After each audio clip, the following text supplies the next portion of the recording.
True Story, episodio 14. La familia Welch. La familia responsable de que en tu iglesia el domingo, a la hora de tomar la Santa Cena, beban juguito de uva. Ellos son los causantes de que tomemos jugo de uva en el mundo evangélico. Quiero que arranquemos imaginándonos la última cena. El aposento alto en Jerusalén, jueves a la noche. Jesús levanta la copa. Piensen que este mate es la copa. Mira a sus discípulos y le dice: esta copa es el nuevo pacto en mi sangre. ¿Qué había dentro de la copa? ¿Se lo han preguntado? Bueno, probablemente si sos un 10% cristiano o hasta si no lo sos, sabes con absoluta certeza que lo que había en esa copa era vino. El vino que se tomaba en la Pascua judía. Jesús estaba celebrando la Pascua con sus discípulos. Vino fermentado, vino con alcohol. Jesús le dice a sus discípulos: háganlo en memoria de mí. Y a lo largo y a lo ancho del tiempo y el espacio, a través de los siglos, sus seguidores tomaban la cena, la comunión, la Eucaristía, comiendo el pan y tomando vino. Un católico en Roma, un ortodoxo en Constantinopla, un monje perdido en Irlanda, ¿viste? Un jesuita en China, todos igual, ¿viste? Todos tomando vino. Lutero vino, Calvino vino. ¿Quién vino? Tenía que hacer el chiste, pero no. Todos tomando vino durante 1800 años. Y sin embargo, si vos te criaste en una iglesia evangélica corte pentecostal o de las que más abundan en Argentina, cuando se tomaba la Santa Cena el primer domingo de mes, lo que te daban no era una copa de vino, sino más bien un vasito de plástico de esos chiquititos. Ahora están más chetos, ¿viste? Ahora tienen como algunas frases, ahora se pusieron lindos, pero te dan ese vasito chiquitito, transparente, con un sorbo muy pequeño de jugo de uva. No vino, jugo de uva, tipo como un cepita, ¿viste? Como un... Entonces llegó un momento en el que yo dije: che, ¿cómo pasamos de un copón de vino a este vasito de plástico con jugo adentro? Y cuando empecé a tirar de ese hilo, me fui encontrando con una respuesta delirante. O sea, no hay otra forma de explicar lo que encontré que no sea que es una locura. Porque el motivo por el que nosotros tomamos jugo de uva no tiene nada que ver con los apóstoles, no tiene nada que ver con los concilios de la iglesia, sino que más bien tiene que ver con un dentista de Nueva Jersey, con su hijo y con una gran cruzada moral que sucedió en los Estados Unidos. Ahora, antes de meternos a hablar fuerte sobre esta historia y a contarles quién fue este dentista y lo que su familia hizo para que nosotros hoy tomemos jugo de uva, quiero abrir un pequeño debate, ¿sí? Abro un paréntesis. Hay quienes dicen, muchos cristianos, que lo que había en la copa de la última cena no era vino fermentado, no era un vino alcohólico, sino que más bien era una bebida sin alcohol, un jugo, ¿no? Bueno, y tratan de trabajar con la palabra en griego, ¿no? Y te van a decir: no, porque la Biblia en ese momento, en la Santa Cena, había 4 copas de vino porque era la Pascua judía. Y le buscan la vuelta, pero la realidad, amigos, es que durante 1800 años en la historia de la iglesia siempre se entendió que lo que había en esa copa era vino fermentado, era vino con alcohol. Y pensemos también que a Jesús lo acusaban de glotón y borracho. Por supuesto que Jesús no era borracho, esa acusación era completamente falsa. Pero a vos nadie te va a decir borracho si tomás jugo cepita de uva, bagio, ¿entendés? O sea que evidentemente Jesús tomaba vino. Está el milagro también de las bodas de Caná, digo. Lo toma el maestro del ceremonia y dice: este es el mejor vino que probé en mi vida. Y nadie jamás diría eso de un vino sin alcohol. Tenemos al apóstol Pablo que en Corintios dice algo así como: pónganse las pilas con la Santa Cena, tómenla bien, seriamente, dignamente, porque hay algunos que se emborrachan en la Santa Cena. No te podés emborrachar con jugo de uva. Bueno, hay para mí muchísima evidencia a favor de que en el Nuevo Testamento, en la última cena, lo que había era vino de verdad. Y luego tenemos el resto de la historia de la iglesia. Durante 1800 años lo que se ponía en esa copa era vino de verdad. Habiendo dicho eso, vamos a conocer al protagonista de nuestra historia. Thomas Welch, este dentista de New Jersey, nació el 31 de diciembre de 1825 en Inglaterra. Y nació en una tierra de leyendas, ¿viste? Porque nació en Glastonbury. ¿Sabes qué es Glastonbury, Iván? El lugar donde estaba enterrado el rey Arturo. De King Arthur de Inglaterra. O sea, máxima mística en el lugar donde el chabón había nacido. Siendo muy chico, con unos 6 años, la familia Welch emigra a Estados Unidos, se instala en el interior de Nueva York y comienzan a congregarse en una iglesia metodista. Más específicamente en la iglesia metodista wesleyana, o sea, que respondía a John Wesley. ¿Por qué es interesante esto? Porque ellos eran abolicionistas, o sea, esta rama del cristianismo, no todas, pero esta, la metodista wesleyana, luchaba contra la esclavitud. ¿sí? Entonces Thomas, siendo adolescente y miembro de esa iglesia, armaba una red clandestina fugando esclavos hacia Canadá. O sea, el tipo con 15 y 16 años se arriesgaba el pellejo, porque la esclavitud todavía era legal en Estados Unidos, para salvar esclavos, porque su fe le decía que la esclavitud estaba mal vista para Dios. A los 19 años, Thomas empieza a predicar, se gradúa del Instituto Bíblico y tiene toda la carrera apuntada para ser predicador estrella. Pero tiene un gran problema. A los 21 años pierde la voz. Su voz se le arruina.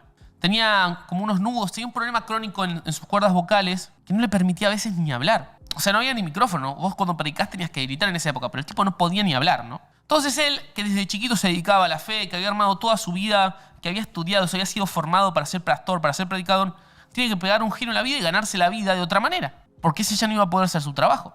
Entonces se pone a estudiar medicina, después se vuelca a la odontología, se hace dentista y termina recalando en una ciudad nueva llamada Nueva Jersey, donde se va a jugar la final del Mundial del 2026, ¿no? Dato no menor donde esperemos que Messi esté. Ahí el tipo abre su propio consultorio, ¿no? Y comienza a trabajar. Pero él seguía siendo cristiano. O sea, él no se enojó con Dios, él no se peleó con Dios porque no podía predicar, porque no podía gritar, ¿viste? Él aún sigue sirviendo. Y en la iglesia le dan un cargo que es el cargo del mayordomo de la comunión. O sea, digamos, lo ponen como encargado de preparar la Santa Cena. En la iglesia le dicen, mira, Welch, vos no podés hablar, predicar, vos vas a armar el pan, vas a armar la copa, el vino, o sea, vos te vas a hacer cargo de todo esto. Punto clave en todo este desarrollo de la historia, ¿sí? Ahora, para tener un poco de contexto, el mundo en Estados Unidos era muy diferente en ese momento. Como les decía, había esclavitud, eran los 1800, y el alcohol estaba presente de una manera tan fuerte en la vida de la gente que hoy nos costaría creerlo. Porque el whisky era más barato que el café. Y el agua, en muchos lugares estaba posiblemente contaminada, posiblemente no era potable. Tomar alcohol se volvía más seguro que beber agua. De hecho, si vos ves, por ejemplo, El Zorro, que transcurre en el 1800, en la California española, o sea, no es en Estados Unidos, pero van a la taberna y piden vino, nadie toma agua. Porque el agua no era segura. Si vos querías tomar algo, tenías que tomar alcohol. El alcohol fermentado mataba bacterias y vos no te ibas a enfermar. Entonces todo este contexto hacía que el alcoholismo sea prácticamente una epidemia, que la familia se destruya, que pibes pasen hambre mientras el padre de familia va y se gasta todo en el bar. Entonces, en ese contexto, en respuesta a esta situación, surge un movimiento, que ustedes lo pueden buscar si quieren investigar luego, que es el movimiento de la templanza. Surge hacia finales del 1700, o sea, entrando al 1800, donde empiezan a decir, che, paremos un poco, controlémonos, no tomemos tanto, toma menos, toma menos, toma menos, toma menos. Y las iglesias empiezan a empujar mucho esto. Hay que tomar menos, loco. No está bueno ser cristiano y ser un borracho, no está bueno ser cristiano y ser alcohólico. Hay que bajar, hay que bajar. Y bueno, como todo, fue pasando el tiempo y en casi 100 años el mensaje pasó de tomen menos a no tomen nada. De bájenle un poquito el alcohol a eliminen el alcohol de su vida, el alcohol es pecado. Y tenía todo el sentido del mundo, porque ¿cómo haces para controlar un poquito la cosa si ya sos borracho? Viste que los que van a Alcohólicos Anónimos tienen que estar sobrios. Eso significa que tienen una moneda o tienen algo que les recuerda que hace tantos días no beben alcohol. No es tomar menos. Cuando vos tenés un problema es erradicarlo de raíz. No tomás más. Este movimiento de la templanza crece a nivel nacional. Se hace cada vez más y más grande. Esto es un recorte de nuestras transmisiones en directo. Cada miércoles a las 10 de la mañana de Argentina estamos en vivo y te esperamos para que nos veas. Pero si quieres ver todas las repeticiones, tenés que hacerte miembro del canal. Con tan solo una mínima colaboración mensual vas a estar ayudándonos a poder crear más y mejor contenido, a solventar nuestro equipo y nuestros gastos para seguir llevando el evangelio a todos los rincones de internet. Entonces, ¿qué pasa cuando un movimiento que empuja a la iglesia para mejorar la situación en el contexto de la sociedad en la que vive, o sea, la iglesia queriendo hacer sal y luz verdaderamente, qué pasa cuando ese movimiento que dice que toda gota de alcohol es pecado se encuentra con la Santa Cena?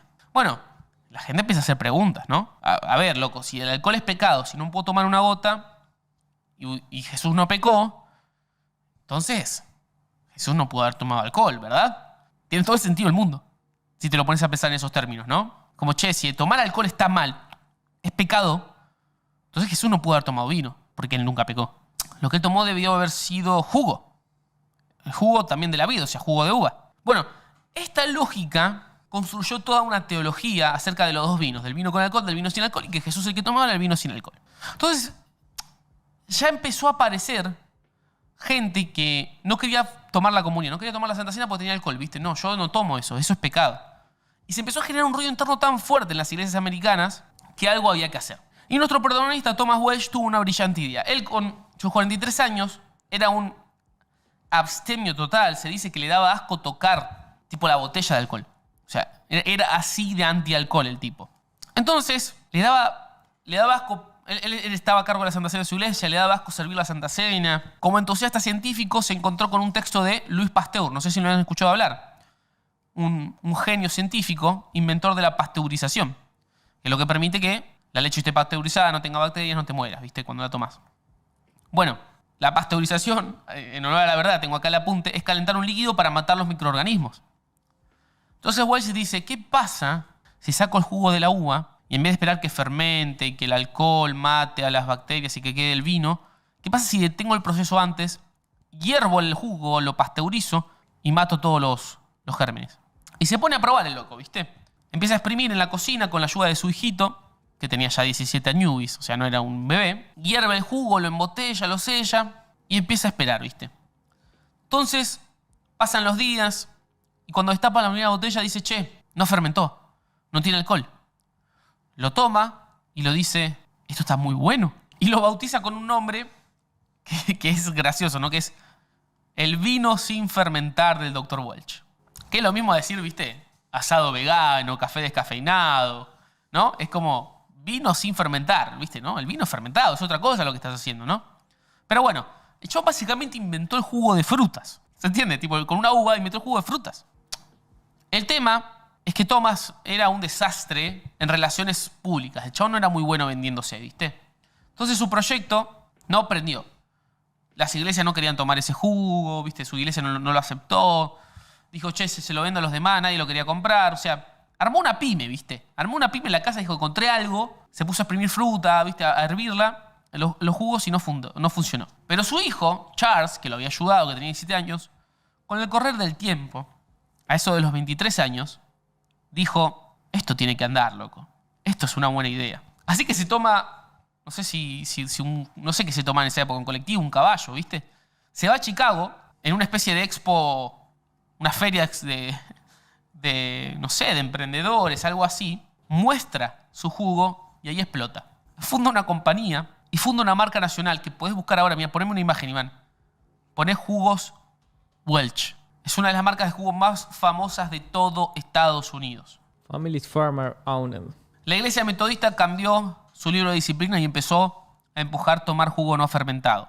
En apenas unos 20 y 30 años se vuelve obligatorio para las iglesias metodistas y otras tantas reemplazar la copa de los demonios, o sea, el vino con alcohol, por el jugo de uva. Literalmente así lo nombraban, Iván, el vino. O sea, la copa del demonio. Los metodistas eran la punta de lanza en ese mundo cristiano. Eran los que habían luchado contra la esclavitud, o sea, eran los number one.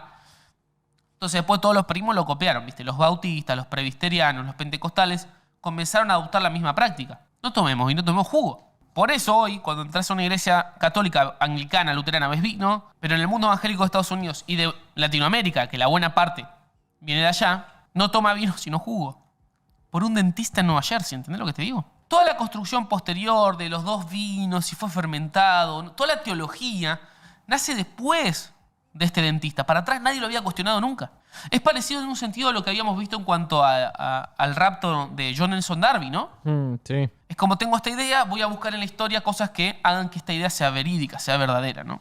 Lo loco es que, por ejemplo, para los católicos, ellos tienen específicamente marcado cuál es el tipo de vino que tienen que servir en el altar, ¿viste? Tiene un código de derecho que dice cuál es el fruto de la vid, cómo tiene que ser el vino natural, no corrupto, ¿no? Salvo que seas un sacerdote alcohólico, ahí podés tomar jugo, pero o sea, es inaceptable tomar jugo de uva en la Eucaristía, no se puede. Pero lo interesante también de esto es que luego, en la década del 20, 1920, Estados Unidos prohibió el alcohol en todo el territorio, lo que se conoce como la ley seca, y fundió jugos Welch. ¿Vos entendés? Jugos Welch, que había sido un éxito, que en 1890 el hijo lo llevó a otro nivel, 30 años después, con la ley seca, funde. ¿Sabes por qué? Porque como no se podía tomar más alcohol y la gente extrañaba el gusto del vino, quería comprar el jugo de uva Welch. Y el jugo de uva no dio abasto. Claro, algunos para el sabor, otros para hacer clandestinamente con eso vinubi, ¿viste? Hay que decirlo todo. Es como cuando en la pandemia, ¿te acordás que todos hacíamos pan casero? Sí. Y que de repente ibas al supermercado y no había más levadura. Bueno, fue un poco así con el jugo Welch, ¿viste? Ahora, antes de cerrar, ustedes saben, yo no soy un teólogo, no soy un pastor, ¿no? Pero me gustaría dar mi opinión sobre toda esta secuencia, esta historia. Hay gente muy crítica con todo esto que hizo la familia Welch y las consecuencias que tuvo, ¿no? Algunos dicen con justa razón que haber cambiado el vino por jugo y etiquetar al vino como copa de los demonios es como legalismo, ¿no? Y que una cruzada que era política, que era moral, terminó arrastrando a la iglesia y modificando un sacramento, el único sacramento junto al bautismo que comparten todos los cristianos del mundo, ¿viste? O sea, después de estos dentistas, nosotros ya no hacemos lo mismo que hacía Jesús y sus apóstoles. Lo hacemos parecido, pero ya no hacemos lo mismo. Y todo por razones no bíblicas, sino contextuales de una época. Pero como te digo esto, te digo lo otro. Y yo siempre pienso en los alcohólicos recuperados, en la gente que dejó la bebida, que perdió familia. Esa gente cuando va a participar de la Santa Cena y no le podés dar alcohol, ¿viste? Y darle jugo no es legalismo, es... Parece la frase de la IA, ¿viste? Como, no es legalismo, es... No es legalismo, no es esto, es lo otro. Pero generalmente no es legalismo, es más misericordioso que otra cosa, ¿no? Es que se acerquen a la mesa sin pasarla mal. Y yo creo que la Santa Cena, la comunión, tiene mucho que ver con esos valores, con ese valor de la misericordia y de todos a la mesa. Que nadie queda afuera, ¿no? Yo creo que ese es el tema. El tema es que la comunión fue instituida con vino, con alcohol. Se ha tomado casi siempre en todo el mundo con alcohol hasta el 1800. Pero el punto no es el líquido en sí. El punto es la mesa. Es el cuerpo, es la comunidad reunida, acordándose de Jesús. Lo que nos une no es si el tuyo es vino Malbec, si el mío es jugo de uva Welch. Lo que nos une es que en cada continente, en cada país, hay un hermano en Cristo levantando la copa y haciendo eso en memoria de Él. Católico, luterano, protestante, lo que sea. La próxima vez que tomes la Santa Cena en tu iglesia y agarres ese vasito de plástico bien chiquito, con un poquito de jugo de uva, acordate que no estás tomando solo jugo. Atrás de esa copa hay una historia muy zarpada. La historia de un dentista de Nueva Jersey que amó tanto a la iglesia, que estaba tan en contra de los riesgos del alcohol, que trabajó y hizo todo lo que pudo a su alcance para inventar algo que le dé vuelta a la situación. Quizás sin saberlo, el padre y el hijo, estos dos, que en su casa cocinaron jugo de uva, cambiaron para siempre lo que millones y millones de cristianos toman en cada Santa Cena. Esto fue True Story, la familia Well. Oh, man.